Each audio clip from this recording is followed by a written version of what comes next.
রাসূল করিম সাল্লাল্লাহু আলাইহি ওয়াসাল্লামকে আল্লাহর অনেক নেককার বান্দারা স্বপ্নে দেখেন এবং নবী সাল্লাল্লাহু আলাইহি ওয়াসাল্লামকে স্বপ্নে দেখার সৌভাগ্য অনেকের হাসিল হয়। নবীজি সাল্লাল্লাহু আলাইহি ওয়াসাল্লামের জীবদ্দশায় অনেক সাহাবীরা তাকে স্বপ্নে দেখতেন।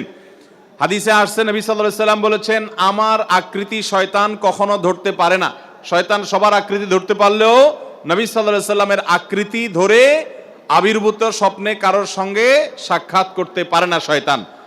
তো এই জন্য নবী করিম সাল্লাল্লাহু আলাইহি ওয়াসাল্লামকে কেউ যদি স্বপ্নে দেখে সে সত্যিই দেখেছে।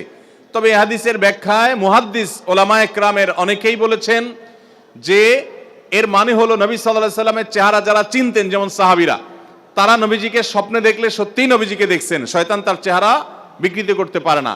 কিন্তু যারা নবী সাল্লাল্লাহু আলাইহি ওয়াসাল্লামকে দেখেন নাই, যেমন আমরা অনেক পরে দুনিয়াতে আসছি, আমরা তাকে দেখি নাই, তার চেহারা এক্সাক্ট কেমন ছিল আমরা জানি না।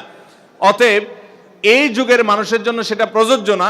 এই যুগে কেউ দেখলে সেটা নবী সাল্লাল্লাহু আলাইহি ওয়াসাল্লামের চেহারাও হতে পারে, অন্য কারো চেহারা তার কাছে নবীজি মনে হতে পারে। এটা এক শ্রেণী উলামাদের মত। আর অপর শ্রেণী উলামাদের মত হলো না, এই হাদিসটা ব্যাপকভাবে সকল যুগের জন্য প্রযোজ্য। কেউ যদি স্বপ্নে নবী করিম সাল্লাল্লাহু আলাইহি ওয়াসাল্লামকে দেখেছে, এটি স্বপ্নে তার মনে হয় বা কেউ তাকে বলে দেয়, এক কথায় স্বপ্নে তিনি নিশ্চিত হয় যে তিনি নবী সাল্লাল্লাহু আলাইহি ওয়াসাল্লামকে দেখেছেন, তাহলে তিনি নবী করিম সাল্লাল্লাহু আলাইহি ওয়াসাল্লামকেই দেখেছেন। তো নবী সাল্লাল্লাহু আলাইহি ওয়াসাল্লামকে দেখা নিয়ে এরকম দুটি মত আছে।